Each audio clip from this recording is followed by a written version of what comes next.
ದೀರ್ಘವಾಗಿ ಆಲೋಚಿಸುತ್ತಿದ್ದೆ. ನನ್ನಿಂದ ನನ್ನ ಮನಸ್ಸಿಗೆ ತುಂಬ ವೇದನೆ ಆಗಿದೆ ಅಲ್ಲವೇ?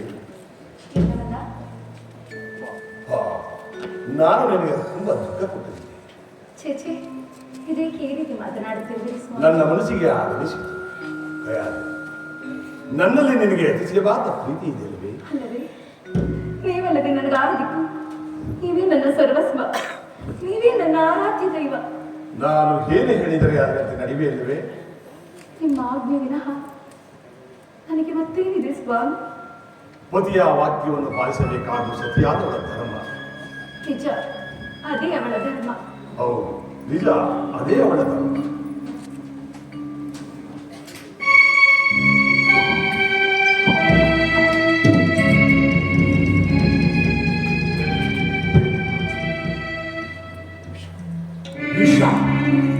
ನಾನು ಕುಡಿಯಲು ಇಲ್ಲ, ನಾನು ಹೇಳಿದವರೆಗೂ ಕೃಷ್ಣ, ನೀನು ನಿನ್ನ ಕೈಯಾರ ಗಾಲೋನ ಕುಮಾರಿಗೆ ವಿಶ್ವಾಸ, ನೀನು ನಿನ್ನ ಕೈಯಾರ ಗಾಲೋನ ಕುಮಾರಿಗೆ ವಿಶ್ವಾಸ.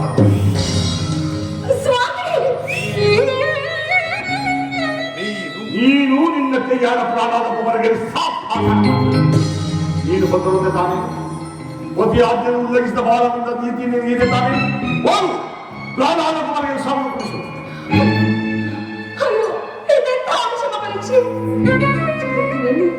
ಯಾವ ತಾಯಿಯಾದರೆ ಹೆತ್ತ ಮಗುವಿಗೆ ವಿಷ ಹಾಕೊಳ್ಳೇನು? ಅದಕ್ಕೆ ನಾನು ನಿಮಗೆ ಆಜ್ಞಾಪಿಸಿರುವುದು. ಆ ಕೆಲಸ ನೀವು ಮಾಡಬೇಕು. ಈ ಕೆಲಸವನ್ನು ನೀವು ಏಕೆ ಮಾಡಬಾರದು? ನಾನೇ ಮಾಡುವಾಗಿದ್ದರೆ ನೀವು ಹೇಗೆ ಆಜ್ಞಾಪಿಸುತ್ತಿದ್ದೀರಿ? ಇದರಿಂದ ಮುಂದೆ ಆಗುವ ಪರಿಣಾಮವೇನೆಂದು ತಿಳಿದಿದೆ? ಏನಾಗುತ್ತದೆ? ಕೊನೆಪಾತಕ್ಕೆ ಒಬ್ಬಳು ಹೆತ್ತ ಮಗುವಿಗೆ ವಿಷ ಹಾಕಿದರೆಂಬ ಕೀರ್ತಿಯು ಸೂರ್ಯ ಚಂದ್ರನಿರುವ ತನಕ ಶಾಶ್ವತವಾಗಿದೆ. ಪತಿಯ ಆಜ್ಞೆಯನ್ನು ಉಲ್ಲಂಘಿಸಿದ ಪರಮ ಪಾತಿಕೆ ಎಂಬ ಅಪಘಾತಿ ಅತ್ಯಂತವಾಗಿ ನಿಲ್ಲುವುದು ಬೇಕಾಯಾದು. ನಿನಗೆ ಮಾತ್ರ ಪುತ್ರ ಯಾವ ನಾವು ಸೋದರು ಇಂಥ ತಪ್ಪಬೇಡಿ. ಹೇಳು ಕೈಯಾದು, ಹೇಳು ಕೈಯಾದು. ಈ ಕೆಲಸ ನಿಮ್ಮಿಂದ ಸಾಧ್ಯವಾಗುತ್ತಿಲ್ಲ. ಹೇಳು.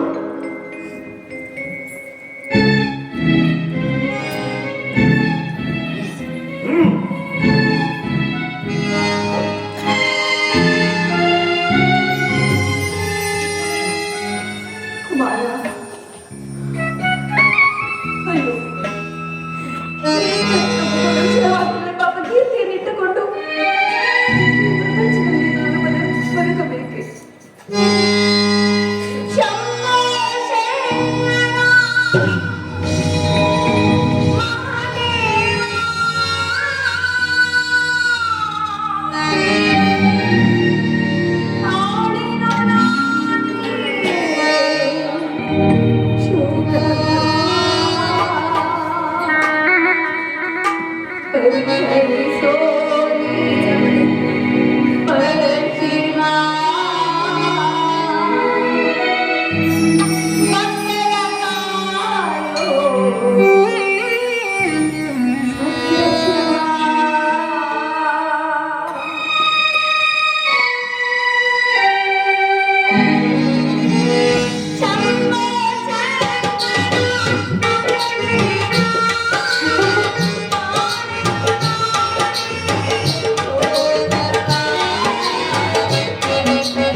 ಮಗನಾಗಿ ಹುಟ್ಟಿದ್ದಕ್ಕೆ ಕಂದ, ನಿನ್ನನ್ನು ಮಗನಾಗಿ ಪಡೆದಿದ್ದಕ್ಕೆ.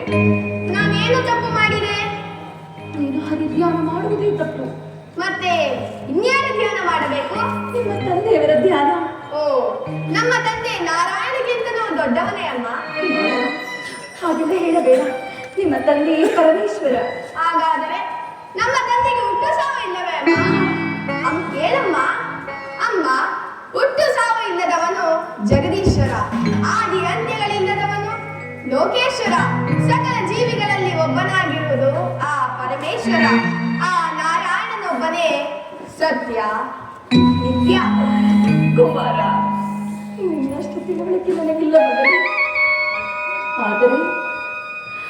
ಆದರೆ ತಾಯಿಯ ಬಯಕೆ ನೀನು ಸದಾ ಚಿರಂಜೀವಿಯಾಗಿರಬೇಕು. ನಿನ್ನ ಆಶೀರ್ವಾದ ಇರುವಾಗ ನಾನು ಚಿರಂಜೀವಿಯೇ ಅಮ್ಮ.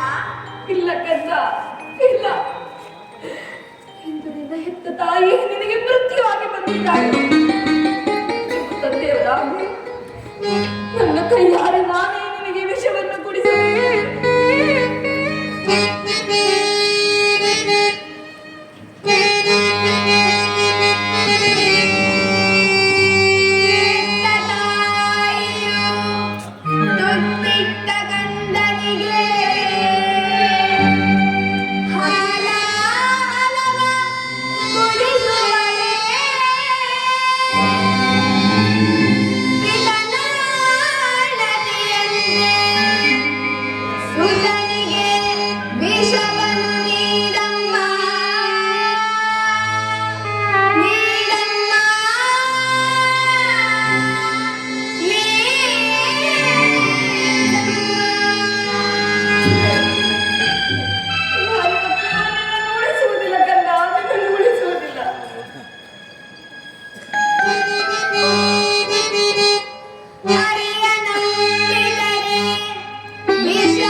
ಕೊಡಮ್ಮ ಕೊಡು.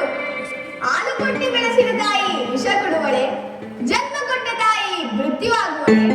ನೀನು ಕೊಡುವುದೇ ಅಮೃತವೇ ಹೊರತು ವಿಷವಲ್ಲ. ಕೊಡಮ್ಮ, ಕೊಡು ತಾಯಿ, ಆನಂದವಾಗಿ ಕುಡಿಯುತ್ತೇನೆ. ಅಮ್ಮನ ಕಣ್ಣೀರು ನೋಡಿ ನಿನಗೆ ಕನಿಕರ ಬರುತ್ತಿಲ್ಲವೇ? ನನಗೋಸ್ಕರ, ಹೋಗಲಿ ನಿನ್ನ ತಂದೆಯವರಿಗೋಸ್ಕರ ಒಂದು ಬಾರಿ ಅವರೇ ಪರಮೇಶ್ವರನಿಂದ ಹೇಳಿಬಿಡುವರು. ಹೇಗಮ್ಮ ಸಾಧ್ಯ? ನನ್ನ ರಕ್ತದ ಕಣಕಣದಲ್ಲಿ, ನರನಾಡಿಗಳಲ್ಲಿ, ಉಸಿರುಗಳಲ್ಲಿ ಆ ಹರಿಯೇ ಹರಿದಾಡುತ್ತಿರುವಾಗ ಅವನನ್ನು ಮರಲು ಸಾಧ್ಯವೇ? ಸುಳ್ಳಾಡಿದನೇ ಅವನು ಮೆಚ್ಚುವನೇ? ಅದಕ್ಕಿಂತ ಈ ವಿಷ ಕುಡಿಯುವುದೇ ಮೇಲು.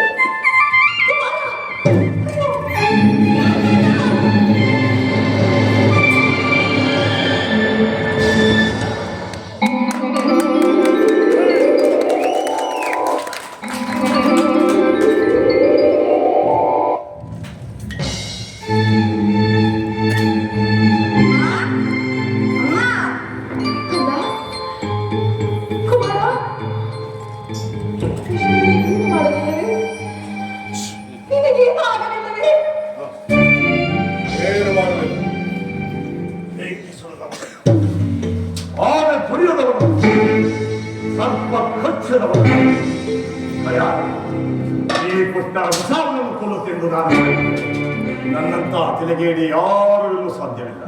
ಯಾವುದು ತಾಯಿ ಜಗತ್ತಿನಲ್ಲಿ ತಾಯಿ ಯಾರು ಸಾಧ್ಯವಿಲ್ಲ. ಈ ಮಗ ನಿನಗಾಗಿ ಆದರೂ ನಿನ್ನ ಕಣ್ಣಿಗಾಗಿ ಆದರೂ ಬೆಲೆ ಕೊಟ್ಟು ಅಲ್ಲಿ ನಾವು ಸ್ಮರಣೆ ಬಿಡ್ತಾನೆ ಎಂದು ನಾನು ಭಾವಿಸಿದ್ದೆ. ಆದರೆ ಅದು ಸುಳ್ಳಾಯಿತು. ಇವನು ಸಾಧಾರಣವಲ್ಲ. ನನ್ನನ್ನು ಕೊಲೆಗಾರನಾಗಿ ಮಾಡಲು ಬಂದಿರುವ ಘಾತಕ. ತಂದೆಯಿಂದಲೇ ಮನೆಯ ಸಂಹಾರ ಮಾಡಬೇಕೆಂದಿದ್ದರೆ ಅದನ್ನು ತಪ್ಪಿಸಲು ಯಾರಿಗೂ ಸಾಧ್ಯವಿಲ್ಲ.